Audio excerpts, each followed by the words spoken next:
Hello friends, कैसे आप लोग। आशा करता आप सभी अच्छे होंगे, मस्त होंगे, तंदुरुस्त होंगे और अच्छे से स्टडी कर रहे होंगे। तो चलिए फ्रेंड्स, हमने जितने भी इस चैनल पे आपको जितने भी कराया सभी मोस्ट इंपॉर्टेंट टॉपिक मैंने ही कराया। कुछ नोट्स भी कराया और कुछ बुक रिलेटेड अच्छे अच्छे टॉपिक भी कराया। लेकिन टॉपिक पढ़ने के बाद आपको उस पर रिलेटेड कैसे क्वेश्चन पूछते हैं ऑब्जेक्टिव, वो क्वेश्चन मैं कराऊंगा, जो कि हर एग्जाम के लिए मोस्ट इंपॉर्टेंट होता है। आप कोई भी एग्जाम ले लीजिए, देखिए कोई भी एग्जाम ना सब एनसीईआरटी से ही पूछे जाते हैं। तो चलिए यहीं से स्टार्ट करते हैं। और ये सभी एनसीईआरटी हम जितने भी करा रहे हैं ये एनसीईआरटी है, क्लास 6 चैप्टर 1 हमारी पृथ्वी। और यहाँ से हम क्वेश्चन 20 क्वेश्चन कराएंगे, जो कि मोस्ट इंपॉर्टेंट होने वाला है। अगर अभी चैनल को सब्सक्राइब नहीं किया तो चैनल को सब्सक्राइब जरूर कर लीजिएगा, बेल आइकन को दबा दीजिएगा ताकि हमारे जितने भी नए वीडियो आप तक पहुंचता रहे। तो चलिए ऐसे वीडियो को स्टार्ट करते हैं। और ये रहा आपके सामने पहला क्वेश्चन।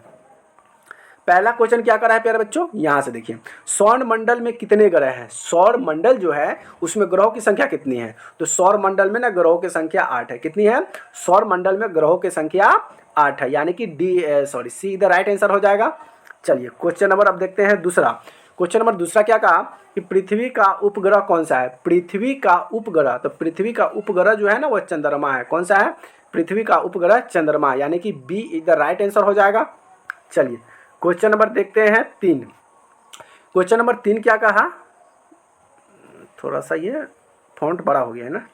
चलिए क्या कहा कि कौन सा ग्रह सौर मंडल का सबसे बड़ा ग्रह है। सौर मंडल का सबसे बड़ा ग्रह होगा वो बृहस्पति ग्रह होता है। कौन सा होता है? बृहस्पति ग्रह, यानी कि सीधा राइट आंसर हो जाएगा। चलिए क्वेश्चन नंबर देखते हैं 4। क्वेश्चन नंबर 4 क्या करा है कि हमारा सौर मंडल का केंद्र कौन सा है। हमारा सौर मंडल का जो केंद्र है ये कौन सा है। तो ये सूर्य जो होता है ना, ये सौर मंडल का केंद्र होता है। क्या होता है? केंद्र, यानी कि सीधा राइट आंसर हो जाएगा। चलिए क्वेश्चन नंबर देखते हैं 5। क्वेश्चन नंबर 5 क्या कहा कि कौन सा ग्रह सूर्य के सबसे नजदीक है। इसमें कौन सा ग्रह जो है जो सूर्य के सबसे नजदीक है। तो सूर्य के सबसे नजदीक ग्रह जो है बुध ग्रह है। कौन सा ग्रह है? बुध ग्रह, यानी कि सीधा राइट आंसर हो जाएगा। चलिए क्वेश्चन नंबर 6 देखते हैं। क्वेश्चन नंबर 6 क्या करा है कि शुक्र ग्रह को संध्या तारा क्यों कहा जाता है। मतलब शुक्र ग्रह को संध्या का यानी कि साँझ का तारा क्यों कहा जाता है। देखिए मोस्ट इंपोर्टेंट क्वेश्चन है। फिर आपसे ये भी पूछा जाएगा कि भोर का तारा किसे कहते हैं, साँझ का तारा किसे कहते हैं, चमकीला तारा किसे कहते हैं। ठीक है, ये सभी इंपॉर्टेंट क्वेश्चन और एक ही होता है, यानी कि शुक्र को साँझ का तारा कहा जाता है। आपसे पूछा जाएगा कि साँझ का तारा किसे कहते हैं, तो साँझ का तारा शुक्र को कहते हैं। अब यहाँ पे क्वेश्चन ऐसे पूछा कि शुक्र ग्रह को संध्या का तारा यानी कि साँझ का तारा क्यों कहा जाता है। तो कहा जाता है इसलिए क्योंकि यह सबसे चमकदार होता है। क्या होता है? सबसे चमकदार होता है, इसलिए इसे साँझ का तारा कहा जाता है। सबसे पहले यही तारा हमको दिखाई देता है, यानी कि हम सभी को। 7वां नंबर क्वेश्चन क्या कहता है कि सौर मंडल में कौन सा ग्रह सबसे ठंडा है। सौर मंडल में सबसे ठंडा ग्रह की बात करेंगे तो ये यूरेनस है। कौन सा है? यूरेनस सबसे ठंडा ग्रह है। सौर मंडल का सबसे ठंडा ग्रह कौन सा है? यूरेनस, याद रहेगा। चलिए क्वेश्चन नंबर 8 देखते हैं कि पृथ्वी का आकार कैसा है। पृथ्वी का आकार कैसा है, या गोला है, अंडाकार है, चपटा है या चौकोर है। तो पृथ्वी का जो आकार है ये अंडाकार है। कैसा है? अंडाकार, यानी कि B is the right answer हो जाएगा। ठीक है, चलिए क्वेश्चन नंबर देखते हैं 9।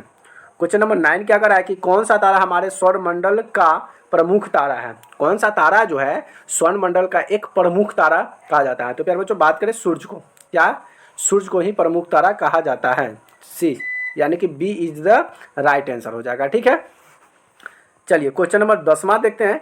क्वेश्चन नंबर 10 क्या कर रहा है कि चंद्रमा की धरातल पर वायुमंडल क्यों नहीं है। चंद्रमा की धरातल पर वायुमंडल क्यों नहीं है। तो यह है गुरुत्वाकर्षण के कमी के कारण वहाँ पे वायुमंडल में धरातल नहीं है। समझ आ गया।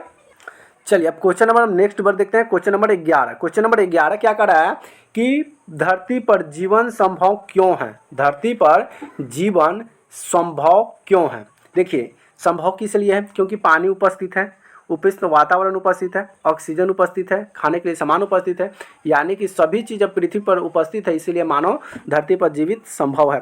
अगर हमें चंद्रमा पर अगर उस तरह का व्यवस्था मिल जाए, पानी, वायु और मिट्टी, तो हम भी वहाँ पे रह सकते हैं। ठीक, तो यहाँ पे सभी चीज़ है, इसलिए हम धरती पर जीवित संभव है।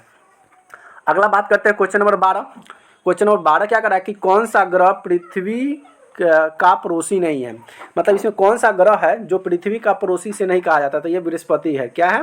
बृहस्पति जो है पृथ्वी का पड़ोसी नहीं है। ठीक है, चलिए अगला क्वेश्चन 13 नंबर देखते हैं। क्वेश्चन नंबर 13 क्या करा है कि किस ग्रह को लाल ग्रह कहा जाता है। तो देखिए मंगल ग्रह को लाल ग्रह कहा जाता है। किसे कहा जाता है?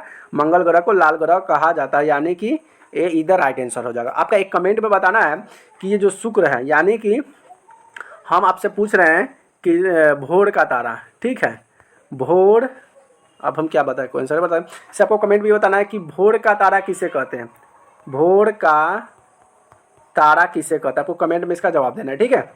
चलिए क्वेश्चन नंबर देखते हैं 14 नंबर। क्वेश्चन नंबर 14 क्या कर रहा है कि सूर्य क्या है कि सूर्य की ऊर्जा किसके कारण है, सूर्य की जो ऊर्जा होती है, तो सूर्य की ऊर्जा जो है ये किसके कारण होती है, तो सूर्य की ऊर्जा जो होती है वायु के कारण होती है, हवा के कारण। हवा क्या करता है, सभी जगह उस ऊर्जा को फैला देता है। एक मिनट क्या है 14 नंबर क्वेश्चन। अच्छा, सूर्य की ऊर्जा किसके कारण, अच्छा सॉरी, सूर्य की जो ऊर्जा होती है ये परमाणु संलयन के कारण होती है, सॉरी मिस्टेक हो गया था। चलिए तो बी इधर राइट आंसर हो जाएगा, ठीक है। चलिए क्वेश्चन नंबर 15 क्या करा है कि ध्रुव तारे का क्या विशेषता है, ध्रुव तारे की विशेषता क्या है, क्या हमें उत्तर दिशा में दिखाता है, हमेशा दक्षिण दिशा में दिखाता है, सबसे चमकदार होता है, सौरमंडल का सबसे बड़ा ग्रह होता है। अब कमेंट के जल्दी बताइए इसका आंसर क्या होगा। तो ध्रुव तारे का विशेषता यही है कि यह हमेशा उत्तर दिशा को दिखाता है। कौन सा, ध्रुव तारे, ध्रुव तारा जो होता है उत्तर दिशा को हमेशा दिखाता है, इसलिए इसे उत्तर तारा भी कहा जाता है, ठीक है। चलिए क्वेश्चन नंबर 16 देखते हैं। क्वेश्चन नंबर 16 क्या कहा कि चांद का प्रकाश हमें कैसा दिखता है, चांद का जो प्रकाश है हमें कैसा दिखता है, तो चांद का जो प्रकाश है हमें यह सूर्य के परिवर्तन होता है, क्या होता है, यह सूर्य से परिवर्तन से होता है। कैसा दिखता है, तो सूर्य के परिवर्तन से दिखता है, ठीक है, यानी कि इधर राइट आंसर हो जाएगा। चलिए क्वेश्चन नंबर 17 देखते हैं। क्वेश्चन नंबर 17 क्या कहेगा, सबसे चमकदार ग्रह कौन सा है, सबसे चमकदार ग्रह की बात करें तो ये शुक्र ग्रह है, इसीलिए तो इसे साज का तारा भी कहा जाता है और भोर का तारा भी कहा जाता है, किसको, शुक्र को, यानी कि सीधा राइट आंसर हो जाएगा। चलिए क्वेश्चन नंबर 18 देखते हैं। क्वेश्चन नंबर 18 क्या रहेगा, कितने समय में पृथ्वी सूर्य से एक चक्कर पूरा कर लेती है, मतलब कितना समय लगता है पृथ्वी सूर्य को एक चक्कर लगाने में, तो वो लग जाता है 365 दिन लग जाता है। कितना लग जाता है, 365 दिन, यानी कि बी इधर राइट आंसर हो जाएगा। चलिए क्वेश्चन नंबर 19 होगा और इसके बाद लास्ट क्वेश्चन और आखिरी क्वेश्चन होगा, ठीक है।